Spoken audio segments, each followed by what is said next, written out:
आज हम गणित कक्षा 7 की अभ्यास कार पुस्तिका में इकाई 3 सांख्यिकी के शेष बचे प्रश्नों को हल करते हैं। प्रश्न के 6, पार्किंग में खड़ी अलग अलग रंग की कारों की संख्या से एक सारणी बनाई गई है। सारणी के अनुसार रिक्त स्थानों की पूर्ति कीजिए। तो यहां पे कार का रंग दिया गया है और उन कारों की संख्या दी गई है। पार्किंग में कुल कारें हैं, तो यहां कुल कितनी कार, इनको जोड़ लेते हैं तो कुल कारों की संख्या हमको पता चल जाएगी। तो 8 2 10, 8 18, 2 20 की 0 हासिल लगी 2, 2 1 3 1 4 और हासिल का 2, 4 में 2 जोड़ेंगे 6। तो पार्किंग में कुल कारें कितनी निकली, 60 निकली। इस पाई ग्राफ को भाग में बांटेंगे। जब इसका पाइग्राफ बनाएंगे तो उसके कितने भागों में बांटेंगे, 1 2 3 4 5 भागों में बांटेंगे, क्योंकि 5 रंगों की कारें हैं। तो पाइग्राफ को कितने भागों में बांटेंगे, 5 भागों में। पूर्ण वृत्त का कोण अंश का होता है। जो पूर्ण वृत्त कोण होता है ना, तो उसका केंद्र पर जो बनने वाला कोण होता है अधिकतम, वो कितने अंश का होता है, 360 अंश का। यानी पूर्ण वृत्त का जो कोण होता है वो 360 अंश का होता है। इस पाई चार्ट में एक कार का अंश माप है। तो कुल 60 कारें हैं और कुल कोण कितना बना, 360। संपूर्ण कोण कितना बन रहा, 360 अंश का। तो उसमें कुल कारों की संख्या से भाग कर देंगे तो एक कार का अंश माप निकल आएगा। 360 में 60 का भाग करो, 6 6 36, कितनी बार जाएगा, 6। यानी एक कार को जो अंश माप निकलेगा वो कितना निकलेगा, 6 डिग्री निकलेगा। सफेद कार के लिए त्रिज्यखंड का अंश माप है। सफेद कार कितनी है हमारे पास, 20 कार है और एक कार कितने अंश का कोण बना रही, 6 डिग्री का। तो 20 में 6 डिग्री जब गुणा कर देंगे तो कितना हो जाएगा, 20 छक्का 120 डिग्री। पीली कार के लिए त्रिज्यखंड का अंश माप है। पीली कार कितनी है, 8 दी गई। तो 8 में और एक कार कितने अंश का कोण बनाती है, 6 डिग्री का। तो 8 छंग कितना हो जाएगा, 8 में जब 6 गुणा करेंगे तो 8 छंग 48 डिग्री। नेक्स्ट है, काली कार के लिए त्रिज्यखंड का अंश माप है। तो काली कारों की संख्या कितनी, 12 है। और अभी समझ गए एक कार कितने अंश का कोण बना, 6 डिग्री का। तो 12 छंग 72 डिग्री हो जाएगा ये। लाल कार्ड के लिए, यहां पे कार्ड की कार होगा, ठीक है। लाल कार के लिए त्रिज्यखंड का अंश माप है। तो लाल कार कितनी, 18 है। तो एक कार 6 डिग्री कोण बना रही है और कारों की संख्या कितनी, 18 है। तो चाहे 18 में 6 का गुणा कीजिए, चाहे 6 डिग्री में 18 गुणा कीजिए, एक ही छिंगे। तो 18 छंग कितना हो जाएगा, 18 छक्का 108 होता है। तो 108 डिग्री कोण बनेगा यहां पर, ठीक। फिर अगला, नीली कार के लिए त्रिज्यखंड का अंश माप है। नीली कार कितनी है, 2 है। तो कारों की संख्या हो गई 2 और एक कार कितने अंश का कोण बना रही है, 6 डिग्री कोण बना रही है। 6 दूनी 12 डिग्री का हो जाएगा।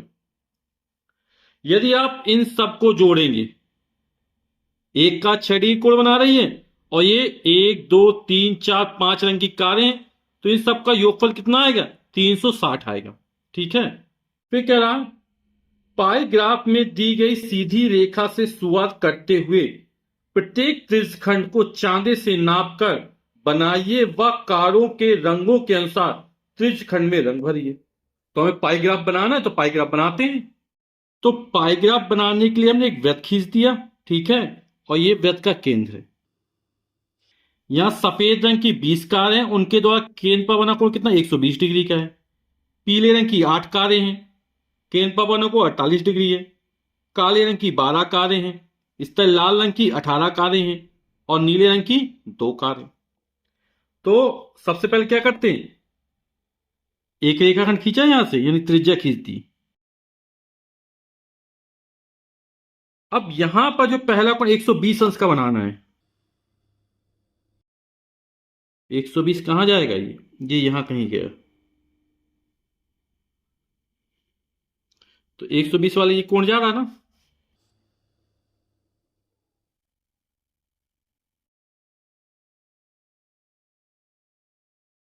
फिर 48 डिग्री कोण बनाना है। तो 10, 20, 30, 40, 50 के पहले 48 यहां पर आएगा।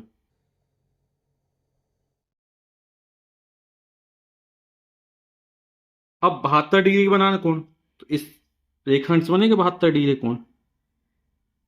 कितना होगा ये? यहाँ पे 70 और 70 के बाद 2, 72, यहां कहीं पर आएगा। अब 72 में 108 डिग्री कोण बनाना है, और फिर 12 डिग्री कोण बना, तो यहां से 12 डिग्री कोण बना दें तो बचा कोण 108 डिग्री का हो जाएगा। तो ये कितना हो जाएगा? 10 और 2, 12, यहां कहीं आएगा। ठीक, और ये कोण 108 डिग्री का हो जाएगा। अब सबको रंग देते हैं। इस वाले को 120 को व्हाइट कलर से कोई रंग करने की जरूरत नहीं है। इस वाले को पीले रंग से रंगना है। अब काले रंग की जो कारें हैं, कितनी? 12 कारें हैं। कितना कोण बना? 72 अंश का। तो ये कोण 72 अंश का है, और ये काले रंग की कारें हैं।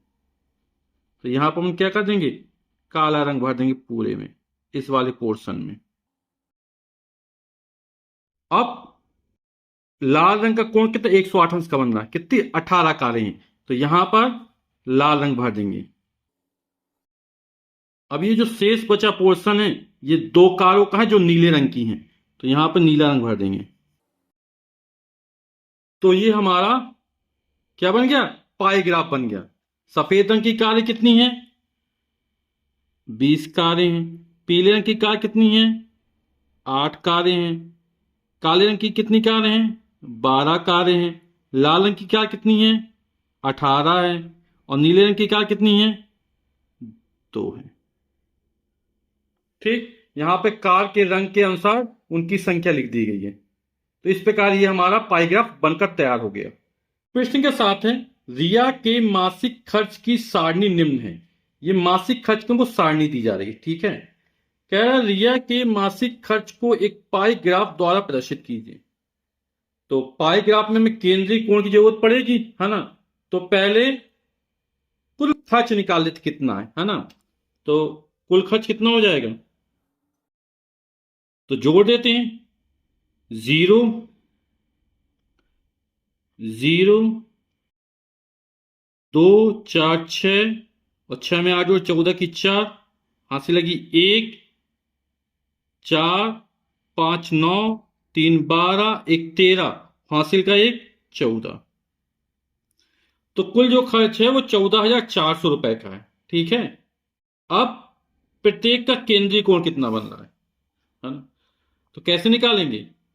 घर का किराया कितना है? 4,200 है। ठीक, कुल खर्च कितना है? 14,400 है।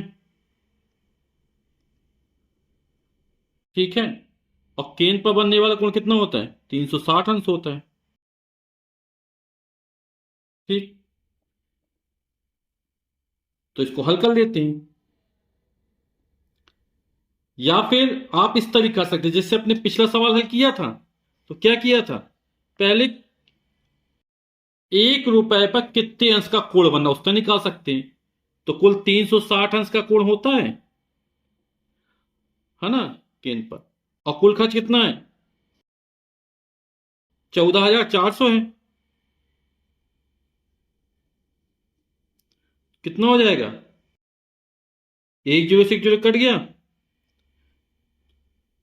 और 2 से काटते हैं, 2 1 कम 2, एक बार 2 अट्ठे 16, 2 सत्ते 14, 2 दूनी 4, 720 आ गए।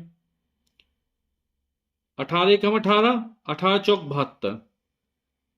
तो जो 1 रुपए है वो 1/40 अंश का कोण बना रहा। कितने अंश का कोण बना रहा? 1/40 डिग्री का।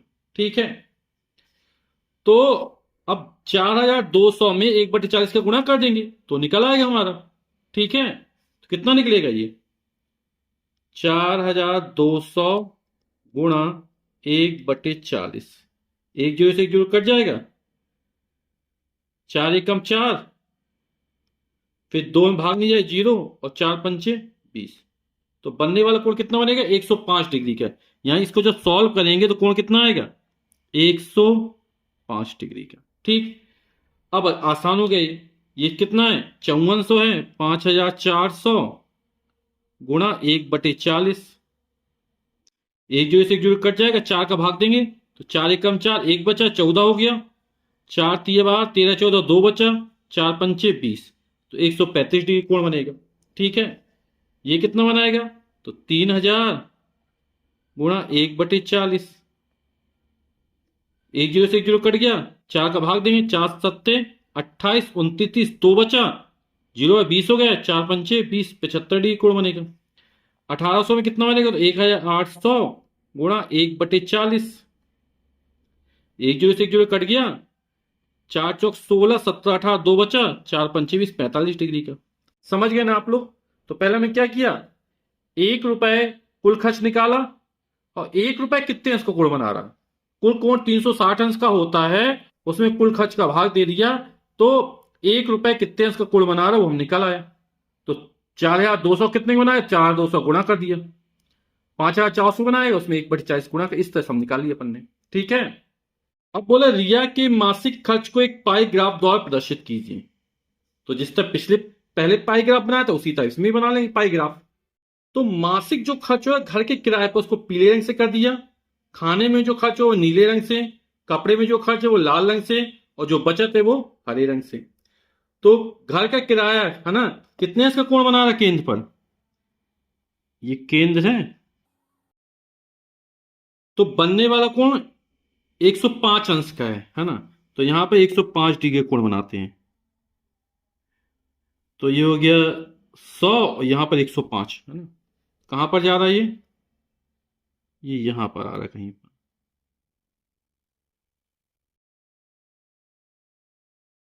फिर खाने में बनने वाला कोण कितना है, 135 अंश का।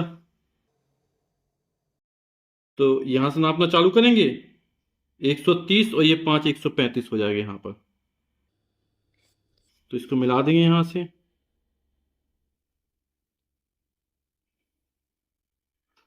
फिर कपड़े बन 175 का कोण बन रहा, तो यहां से हम 75 का कोण बना देते हैं।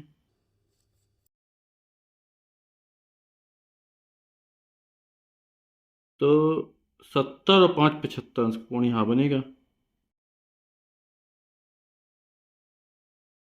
और शेष बचा कोण ये 45 अंश का हो जाएगा।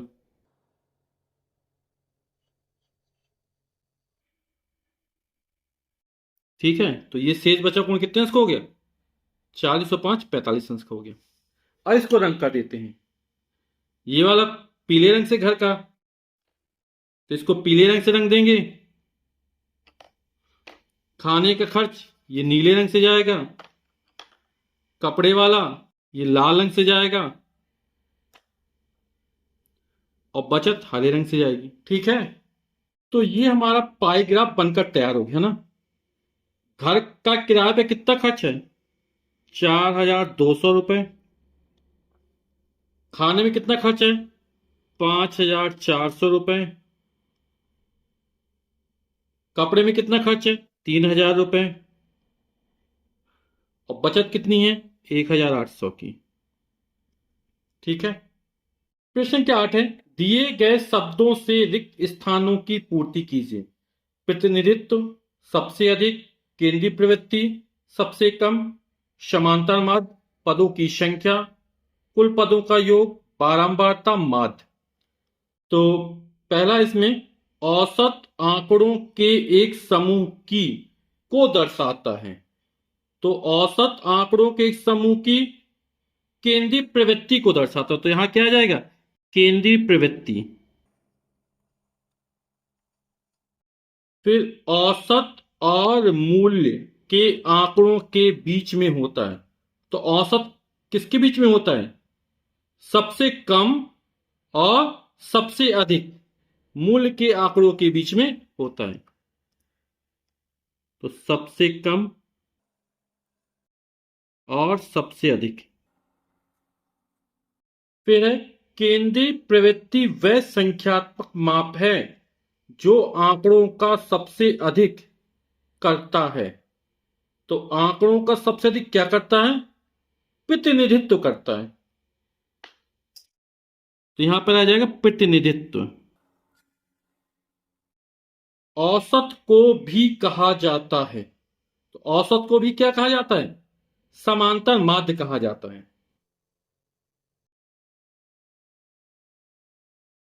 समांतर माध्य वह मान है जो दिए हुए पदों के योगफल में से भाग देने पर प्राप्त होता है। तो किससे भाग दिया जाता है? पदों की संख्या से। समांतर माध्य को संक्षेप में कहते हैं। तो समांतर माध्य का भी आ चुका है। क्या कहते हैं? संक्षेप में माध्य भी कहते हैं या औसत कहते हैं। तो यहां पे लिख देते हैं माध्य। समांतर माध्य को संक्षेप में माध्य या औसत कहते हैं। ये चिन्ह जो है वो सिग्मा का, और सिग्मा का अर्थ होता है जोड़। तो जितने पद होते हैं उन सभी पदों का योग एक्स में है ना। तो यहां पर कुल पदों का योग होगा। तो सिग्मा एक्स को क्या कहते हैं? कुल पदों का योग। स्मॉल एन को प्रदर्शित करता है। जो स्मॉल एन है वो पदों की संख्या को प्रदर्शित करता है।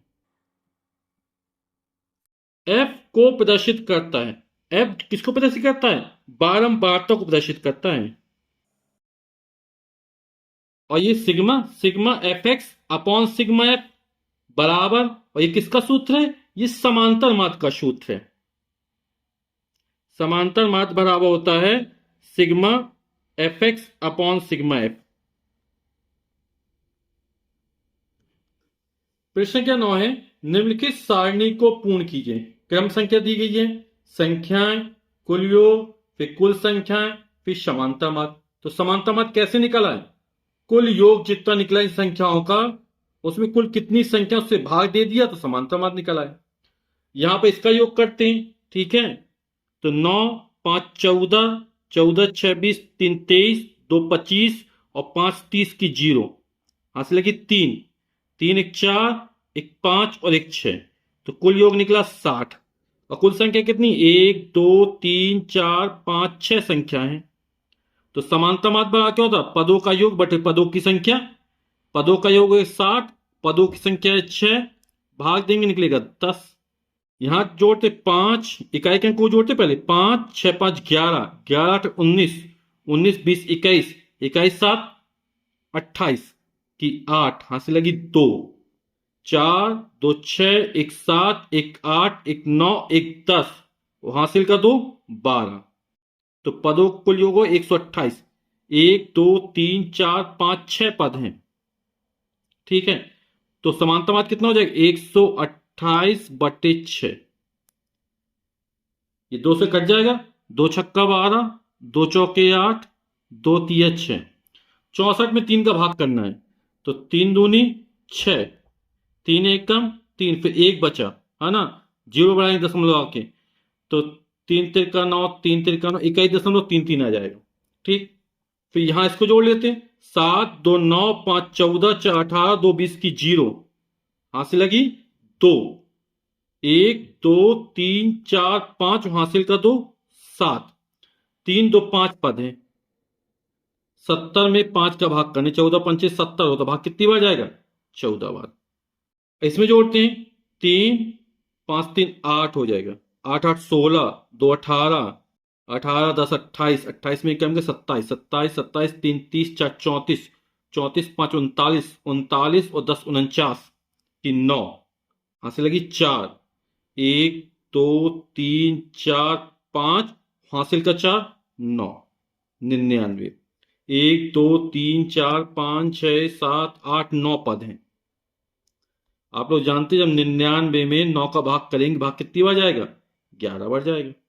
इसमें जोड़ते हैं 4 6 10 11 12 13, 13 6 19, 19 6 25, 25 25 5 30, 30 2 32, 32 और 1 33 की 3 हासिल लगी 3, 1 2 3 3 3 3 5 8, 8 1 9 और हासिल का 3 12 की 2 हासिल लगी 1 और 1 2।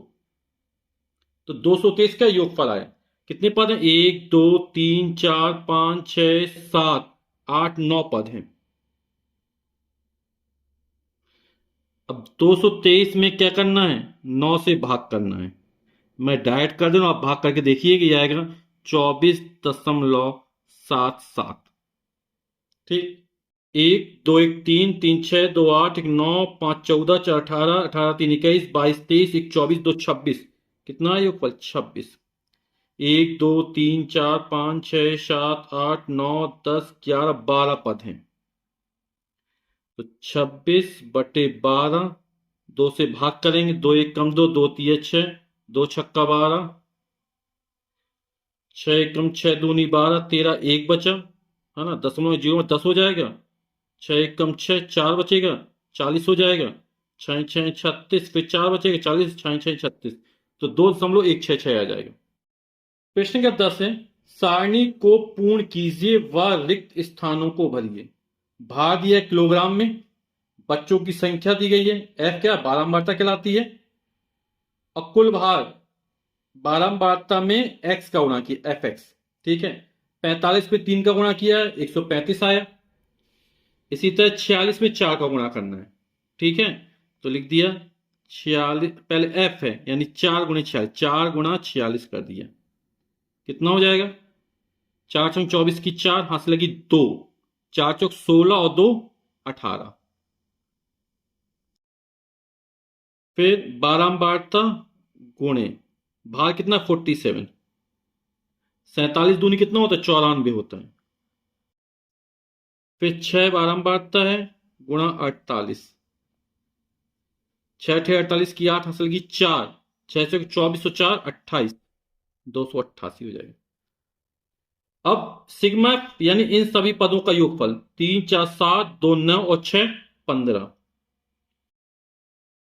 सिग्मा एफ एक्स ये दिया तो इन सभी पदों का योगफल हो जाएगा 5 4 9 4 13 7 20 और 21 की 1 हाथ से लगी 2, 3 8 3 11 11 9 20 20 8 28, हासिल कितना था? 2 था ना, तो 28 और 2 30 की 0, हासिल लगी 3, 1 2 तो 4, हासिल का 3 7, तो योगफल कितना है? 701।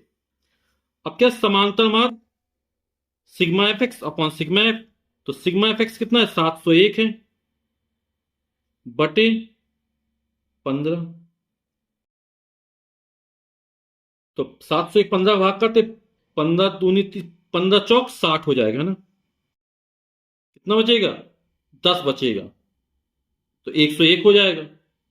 15 छक्का 90, 15 सत्ते 100, ज्यादा हो, 15 छक्का 90, कितना बचा?